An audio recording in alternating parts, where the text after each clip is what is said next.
स्वागत है आप सभी का हमारे YouTube channel the Hindu script में। आज हम शुरू करने जा रहे हैं एक अनोखी यात्रा जिसमें हम वास्तविक ज्ञान को जानेंगे और इस यात्रा का नाम है श्रीमद् भगवद गीता।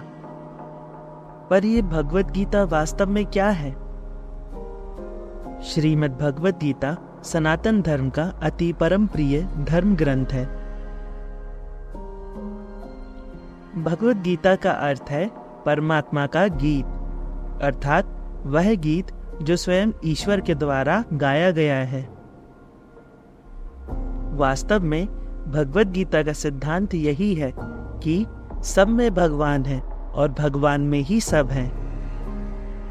ये संसार जो माया के वश में है, उस संसार को माया से मुक्त करने का साधन है भगवद गीता। वास्तव में भगवद गीता एक बहुत ही प्राचीन महाकाव्य ग्रंथ महाभारत के मध्य में बताई गई है। महाभारत का वास्तविक नाम है जय संहिता, जिसको स्वयं भगवान गणेश द्वारा महर्षि वेद व्यास जी के अनुग्रह पर लिखा गया था। बात आज से 5000 वर्ष पूर्व की है, जो कौरव और पांडव के बीच के संघर्ष को दर्शाती है। इस कहानी का मुख्य केंद्र है हस्तिनापुर का सिंहासन, जिसके लिए कई अधर्म, कई अनुचित कार्य किए गए, जिसके फलस्वरूप ये युद्ध होता है। एक महत्वपूर्ण घटना थी जो महाभारत के युद्ध का मूल कारण बनी। ये घटना हुई राज्य सभा में, जब पांडव अपना सब कुछ जुए में हार गए। दुर्योधन और उसके भाइयों ने पांडवों को अपने वश में करने के लिए उनकी पत्नी द्रौपदी को भी जीता हुआ समझा। दुशासन ने द्रौपदी को सभा में खींच कर लाया और उसके वस्त्र हरण का प्रयास किया। द्रौपदी अपमान और संकट के समय अपनी रक्षा के लिए भगवान कृष्ण को याद करती हैं। कृष्ण अपने भक्त की रक्षा के लिए द्रौपदी के वस्त्र को अनंत बनाकर उसकी लाज को बचाते हैं। ये घटना सभी को स्तंभित कर देती है और पांडवों के मन में प्रतिशोध की भावना जागती है। इसके पश्चात यह तय होता है कि पांडवों को 13 वर्ष का वनवास करना होगा और 1 वर्ष का अज्ञातवास, जिसमें अगर उन्हें किसी ने भी ढूंढ लिया तो उन्हें एक बार फिर 13 वर्ष का वनवास और 1 वर्ष का अज्ञातवास करना होगा। पांडवों ने इन 14 वर्षों का वनवास स्वीकार किया और जब वे वनवास करके वापस लौटे तो दुर्योधन ने उनका राज्य वापस लौटाने से मना कर दिया, जिसके फलस्वरूप यह युद्ध अनिवार्य हो गया। कुरुक्षेत्र की भूमि पर कौरव और पांडवों की सेना युद्ध के लिए सज्ज होती है, जिनमें भिन्न भिन्न राज्यों के राजा और महायोद्धा युद्ध के लिए सज्ज थे। परंतु युद्ध शुरू होने से पूर्व अर्जुन का मन व्याकुल हो जाता है। जब वह अपने चारों तरफ अपने ही भाइयों और अन्य रिश्तेदारों को देखता है, तब वह यह सोचता है कि मैं अपने ही लोगों के साथ कैसे युद्ध कर सकता हूँ। तब भगवान कृष्ण अर्जुन को इस परिस्थिति से निकालने के लिए ज्ञान का प्रकाश देते हैं, जो कि वास्तविक ज्ञान है। तो चलिए उस ज्ञान को जानने के लिए इस दिव्य यात्रा को शुरू करते हैं। नारायणं नमस्कृत्य नरं चैव नरोत्तमं देवीं सरस्वतीं व्यासं ततो जय मुदीरयेत्। अर्थात श्री हरि नारायण, मनुष्यों में उत्तम अर्थात अर्जुन, देवी सरस्वती और व्यास जी को नमस्कार करके इस जया नामक ग्रंथ अर्थात महाभारत का हमें पाठ करना चाहिए। अध्याय 1, अर्जुन का विषाद। हे संजय, धर्मभूमि कुरुक्षेत्र में युद्ध की इच्छा से मेरे और पांडु के पुत्र जब एकत्रित हुए थे तो उन्होंने क्या किया? संजय ने कहा, तब राजा दुर्योधन ने व्यूह रचना में पांडवों की सेना को देखकर अपने गुरु अर्थात द्रोणाचार्य के पास लौटकर इस प्रकार कहा, हे गुरु, पांडुपुत्रों की इस महान सेना को देखो, जो आपके प्रतिभाशाली शिष्य द्रुपद के पुत्र द्वारा युद्ध के क्रम में पंक्तिबद्ध की गई है। यहाँ शूरवीर नायक उपस्थित हैं। भीम और अर्जुन जैसे कुशल धनुर्धर हैं एवं युयुधान, विराट और द्रुपद जैसे अनुभवी योद्धा हैं। शक्तिशाली धृष्टकेतु, चेकितान और काशीराज, पराक्रमी युधामन्यु, बलवान उत्तमोजस, सुभद्रा का पुत्र और द्रौपदी के पुत्र, ये सभी महारथी हैं। हे द्विजश्रेष्ठ, सुनो, मेरी सेना के सेनापतियों में से जो मुख्य हैं, तुम्हारी सूचना के लिए इनके विषय में भी बतलाता हूँ। वे योद्धा हैं आप, भीष्म, कर्ण तथा संग्राम विजयी कृपाचार्य, अश्वत्थामा, विकर्ण, सोमदत्त, सोमदत्त का पुत्र तथा जयद्रथ, अनेक और योद्धा, सभी युद्ध में निपुण तथा कई शस्त्र अस्त्र से सुसज्जित, मेरे लिए अपने जीवन का अर्पण करने के लिए यहाँ पर उपस्थित हैं। ये हमारी सेनाएं जो भीष्म द्वारा रक्षित हैं, असीमित हैं, परंतु अपर्याप्त हो सकती हैं, जबकि उनकी सेना जो भीम द्वारा रक्षित हैं, सीमित है, परंतु बिल्कुल पर्याप्त हैं। कौरवों में सबसे वृद्ध और महाशक्तिशाली पितामह भीष्म ने दुर्योधन को हर्षित करने के लिए सिंह की गर्जन के साथ अपना शंख बजाया। तब तुरंत शंख, नगाड़े, ढोल, मृदंग और नरसिंही एक ही साथ बज उठे। इसका भयंकर शोर हुआ। इसके उपरांत श्वेत अश्वों से युक्त महारथ में बैठे हुए माधव और अर्जुन ने भी श्रेष्ठ रूप से अपने दिव्य शंखनाद किए।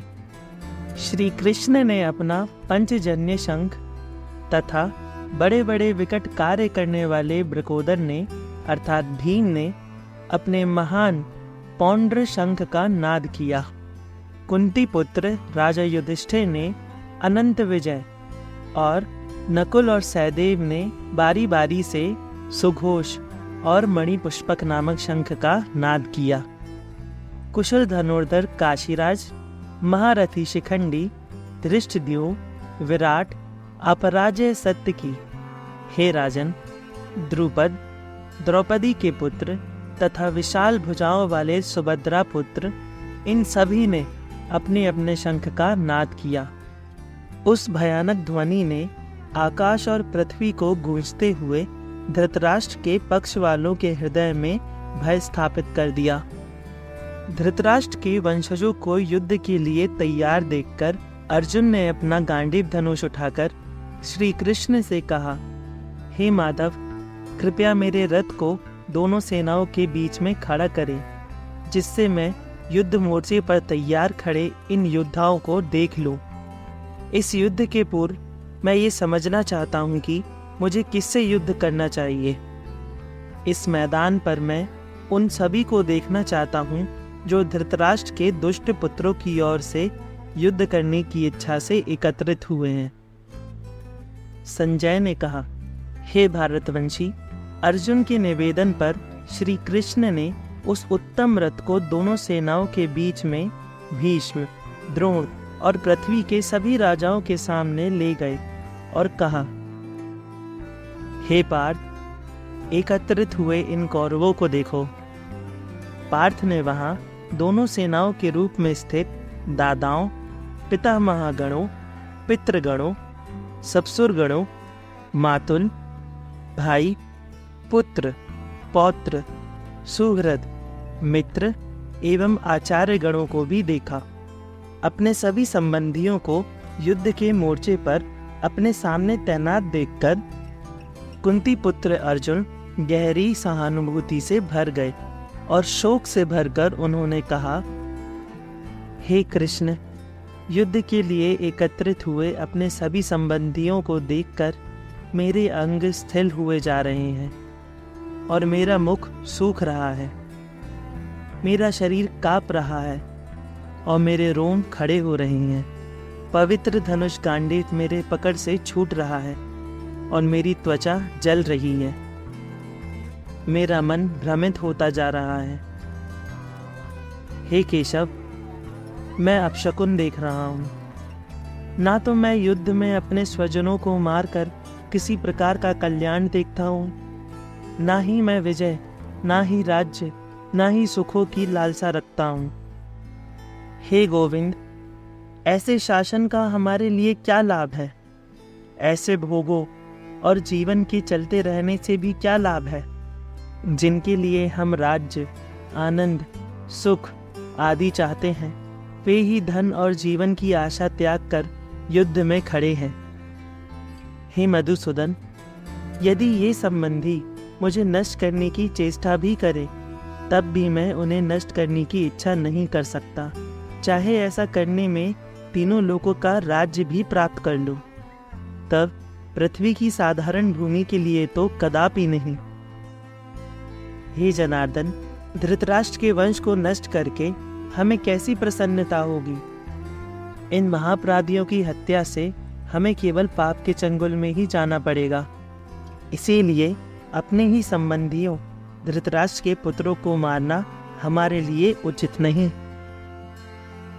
हे माधव, अपने ही कुटुंब की हत्या से हम सुख को कैसे प्राप्त कर सकते हैं? यदि ये अन्य लोग, जिनकी समझ लोभ से ढकी हुई है, कुल के नाश से उत्पन्न दोष और मित्रों के विरोध में कोई विपत्ति नहीं देखते हैं, तो क्या हमें भी इस पाप से बचने पर विचार नहीं करना चाहिए?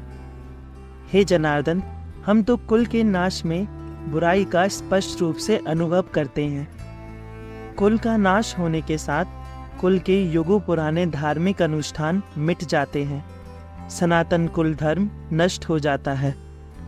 धारण करने वाले धर्म के नाश हो जाने से पाप संपूर्ण कुल को अभिभूत कर लेता है। हे कृष्ण, धर्म के अभाव में कुल की स्त्रियां दूषित हो जाती हैं।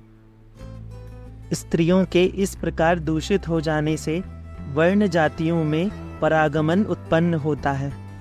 वर्ण संकरता कुल घातियों और कुल को नरक में ले जाती है। पिंड और जल के तर्पण से वंचित इनके पितृ अधोगति को प्राप्त होते हैं। कुल घातियों के इस अपकर्मों से जातियों का अधिमिश्रण होता है। सनातन कुल धर्म और जाति धर्म नष्ट हो जाता है। हे जनार्दन, हमने प्रायः ऐसा सुना है कि ऐसे मनुष्य जिनका कुल धर्म नष्ट हो गया हो, उनका अनिश्चित काल तक नरक में वास होता है। राज्य को प्राप्त करने के सुख और लोभ से प्रेरित होकर हम अपने स्वजनों को मारने को तैयार हो गए हैं। एक ऐसा कार्य जो निश्चय ही हमें अधिक अधर्म में फंसाएगा। यदि युद्ध में मुझ निहत्थे और आत्मसमर्पण किए हुए को धृतराष्ट्र के पुत्र शस्त्र हाथ में लेकर मार डालें, तो यह उपाय मेरे लिए अधिक लाभदायक होगा और मैं इसका स्वागत करूंगा। युद्ध भूमि में इस प्रकार कहकर अर्जुन, जिसका मन दुख से व्याकुल था, अपने धनुष बाणों को फेंककर अपने रथ की गद्दी पर बैठ गया। इस प्रकार हमने श्रीमद् भगवत गीता के प्रथम अध्याय का समापन किया। यदि आप आगे के अध्यायों को देखना चाहते हैं तो हमारे YouTube channel the Hindu script को सब्सक्राइब करें। धन्यवाद।